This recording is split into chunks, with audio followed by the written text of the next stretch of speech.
송은재TV 시작합니다. 지금 대선 전국을 보고 있자면 민주당 쪽에서는 대장동 특검, 국민의힘 쪽에서는 김종인 리스크, 이 두 가지를 놓고 정치권에 있는 사람이라면 모두 입에 올릴 정도로 여러 가지 말들이 나오고 있습니다.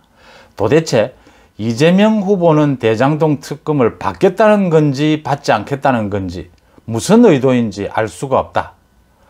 윤석열 후보는 김종인 총괄선대위원장을 임명하자는 건지 임명하지 말자는 건지 어떤 의도인지 알 수가 없다. 정치인들의 말도 헷갈리고 분석도 헷갈리고 복잡하기 이를 데가 없습니다. 여야 양쪽이 안고 있는 대장동 늪, 김종인 늪, 여기에 관련된 많은 말들을 어떻게 해석하는 것이 좋으냐, 여러분들과 함께 짚어보고자 합니다. 선거 국면이 되면 정치인의 말을 해석하는데 가장 중요한 것은 기본적으로 판세입니다. 전체 판세가 어떻게 흘러가고 있느냐.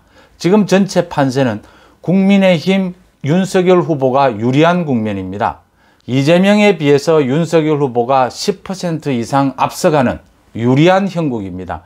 이걸 바탕으로 해서 모든 정치 분석, 모든 정치 행태가 발생하게 되는 겁니다. 먼저 이재명의 대장동 특검에 대해서 지난 10일 이재명이 관훈클럽 토론회에 나와서 대장동 특검을 받을 수 있다. 단 여러 가지 조건이 있다 라고 이야기를 했습니다.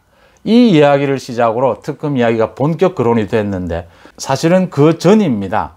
그러니까 국민의힘 대선 후보 경선이 끝난 뒤에 윤석열 후보가 언론 인터뷰를 하면서 대장동과 고발 사주 특검을 같이 하자라고 했습니다. 여권에서 당황을 했습니다. 이걸 어떻게 받아야 하느냐. 모두 여기에 대해서 반응을 하지 못하고 있다가 처음 나온 반응이 지난 10일 관훈클럽 토론회에서 특검을 어떻게 할 것이냐라는 질문이 추궁이 이어지자 이재명이 많은 조건을 내걸면서 특검을 할 수 있다라고 했습니다. 그러자 이재명의 최측근들이라는 사람들도 어제 많이 나와서 얘기를 했는데 말이 모두 엇갈립니다. 검찰 수사 결과를 지켜보자는 것이다. 또 윤석열이 관계되어 있는 부산저축은행의 대장동에 대한 부실 대출, 그까지를 같이 포함해서 하자는 것이다. 그렇게 이야기하는 사람도 있고 정성호 같은 경우에는 이건 특검을 받자, 특검을 협의하자는 것이다 라고 얘기를 하고 있습니다. 도대체 누구 말이 맞느냐? 야권에서도 안철수 후보는 시간 끌기 하지 마라, 특검을 가지고 물타기 시간 끌기를 하고 있다라고 했고, 이준석 대표는 한 발 더 나아가서 대장동 비리와 고발 사주를 놓고 특검을 동시에 하는데 특별검사 임명권을 서로 나누어 갖자. 여당 야당. 그러니까 대장동은 야당이 갖고 고발 사주는 여당이 가져라. 이런 제안까지 했습니다. 윤석열 후보도 어제 기자들이 질문을 하자 이재명 후보의 태도에 대해서 특검을 하면 하고 말면 마는 거지 무슨 얘기가 그렇게 기냐 라고 꼬집었습니다. 도대체 누구 말이 맞는 것이냐 헷갈릴 겁니다. 저는 지금 나오고 있는 말 모두가 맞다라고 생각을 합니다. 그러니까 특검을 하자는 것도 맞고 물타기라는 것도 맞고 시간 끌기라는 것도 맞습니다. 이게 또 무슨 말이냐 하시겠지만 지금 이재명이 처해 있는 현실, 제가 판세 이야기를 했습니다. 민주당의 많은 사람들이 이재명 대장동 비리가 있는데 지금 지지율에서는 10%를 쥐고 있다. 탈출구가 필요하다. 이 대장동 비리를 도대체 선거, 대선 국면에서 덮고 갈 수가 없다. 그렇다면 특검을 받자. 만약 특검을 받을 수 없다면, 특검을 받기가 힘들 정도라면 후보 교체를 해야 하지 않겠느냐라는 이야기까지 나왔습니다. 판세에서 이기고 있는 사람은 이기고 있는 사람대로, 지고 있는 쪽은 지고 있는 쪽대로 고민이 있고 행동, 대책이 나오는 법입니다. 전체 판세에서 윤석열 후보가 10% 현재 차이가 나는데 이걸 20% 근처까지 끌어올리게 되면, 격차를 더 벌이게 되면 뒤집기는 어렵습니다. 사실상 현실적으로 20% 가까이 되는 차이를 뒤집을 수는 없습니다.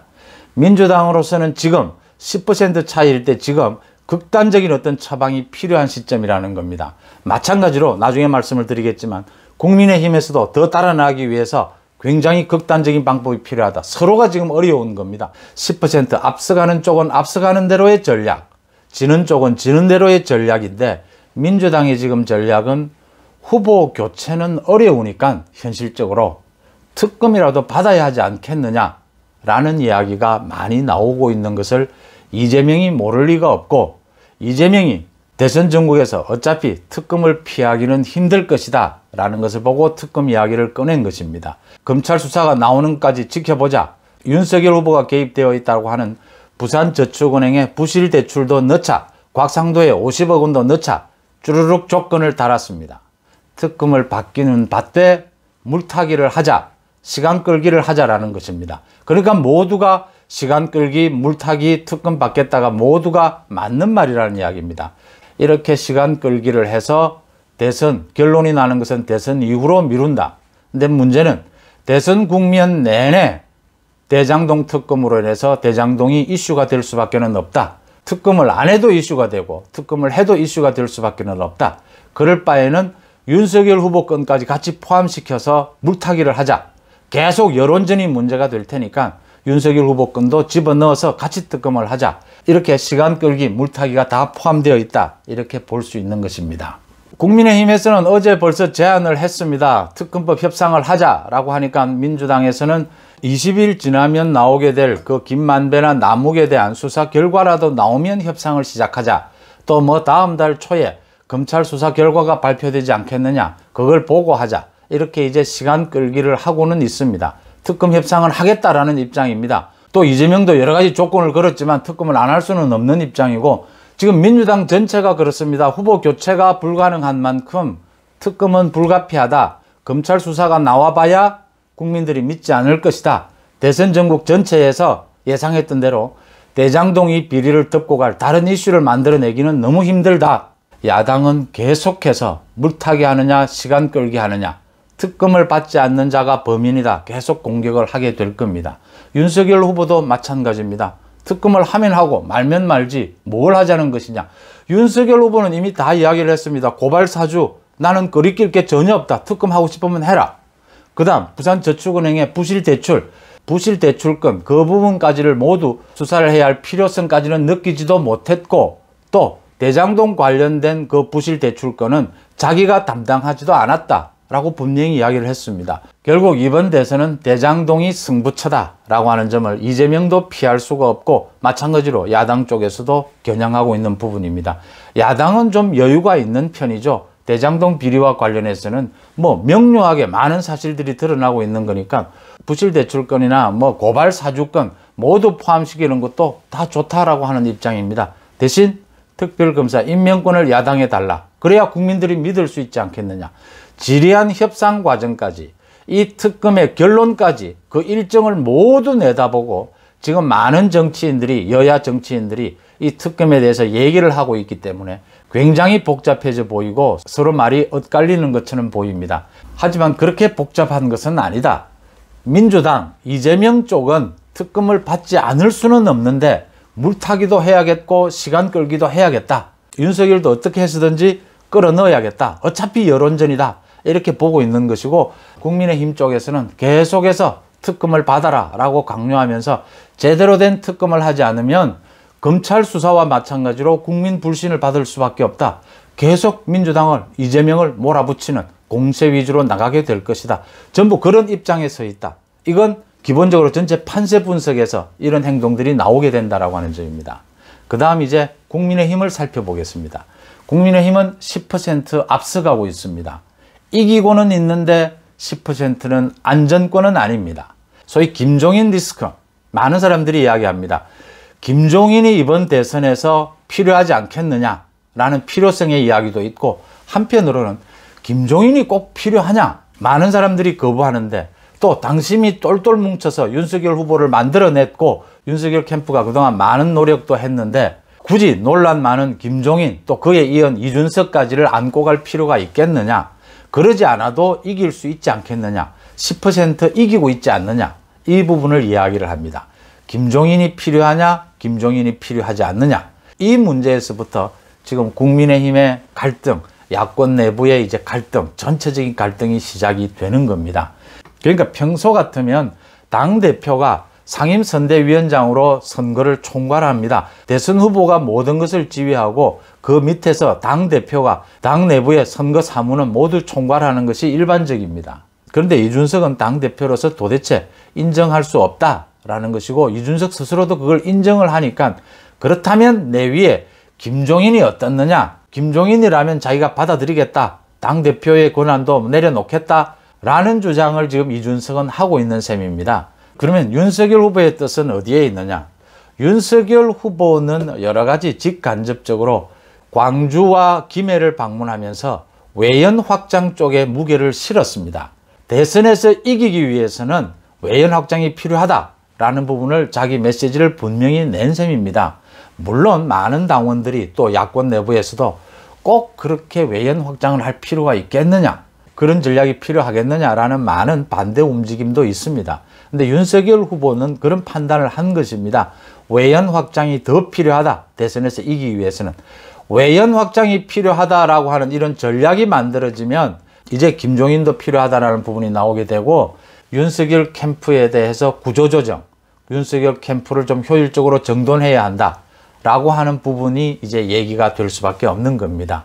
그러니까 전략적으로 지금 10% 이기고 있는데 외연 확장이 필요하냐라는 주장도 있을 수 있고, 아니다, 이기고 있지만 더 차이를 벌이기 위해서는 외연 확장의 무게를 실어야 한다. 이 갈등, 큰 전략의 틀에서 윤석열 후보가 외연 확장이 필요하다에 무게를 실은 것입니다.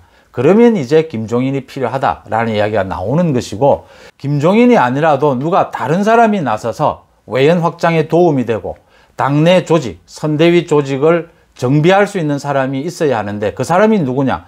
김종인이 아니라면은 사실은 이준석이 해야 합니다.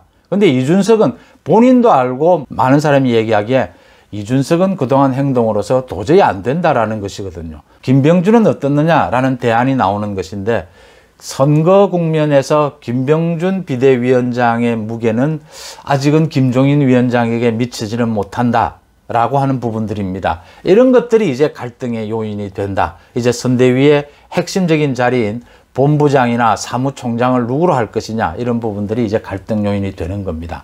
그러니까 가장 중요한 것은 10% 이기고 있는 이 시점에 외연 확장에 굳이 나서야 하느냐, 아니면 정말 당심을, 똘똘 뭉친 당심을 지키면서 보수 대통합만으로 대선을 이길 수 있느냐, 이 전략, 이 갈림길에서 윤석열 후보는 외연 확장을 택했다라고 하는 부분입니다. 거기에 맞춰서 이제 선대위가 구성되어 갈 것이다. 여기에 많은 사람들이 많은 얘기를 합니다. 갈등도 불거졌습니다, 이미. 그러니까 이기고 있으니까 불거질 수밖에 없는 갈등이다. 이기고 있는 쪽도 쉬운 것은 아니다. 이 이기고 있는 승기를 계속 유지해 가는 것도 쉬운 것은 아니다. 이 갈등을 어떻게 풀 것이냐. 결국은 윤석열 후보가 풀 수밖에 없다. 그런데 윤석열 후보는 이미 메시지를 던졌다. 외연 확장, 김종인 총괄선대위원장 형태의 조직을 꾸리자. 기존의 경선 캠프를 최대한 많이 안고 가는데 그래도 어느 정도의 구조조정은 불가피하지 않겠느냐라는 부분까지는 윤석열 후보가 직간접적으로 밝혔다, 메시지를 밝혔다, 이렇게 해석이 됩니다. 가장 중요한 것은 지금 이기고 있는 국면이지만 야권이 분열되어서는 안 된다, 갈등을 보여서는 안 된다라고 하는 점이고요. 민주당은 언제나 이 야권의 갈등을 이용하려고 한다라는 부분이고, 전체 판세에서 제가 마지막 드리고 싶은 말씀은 10%는 절대 안심할 수 없는 수치입니다. 외연 확장의 무게를 실어야 합니다. 많은 당원들이 또 국민의힘 지지층들이 섭섭한 부분이 있을 수 있을 겁니다. 윤석열 후보를 만들어낸 것은 똘똘 뭉친 당원이라는 것 누구도 부인할 수 없습니다. 하지만 대선 국면에서 완벽한 승리를 위해서는 외연 확장에 나설 수밖에 없다. 윤석열 후보의 판단이 옳다. 이렇게 저는 해석을 합니다. 여러분들은 어떻게 보십니까? 송은재TV 마칩니다. 고맙습니다.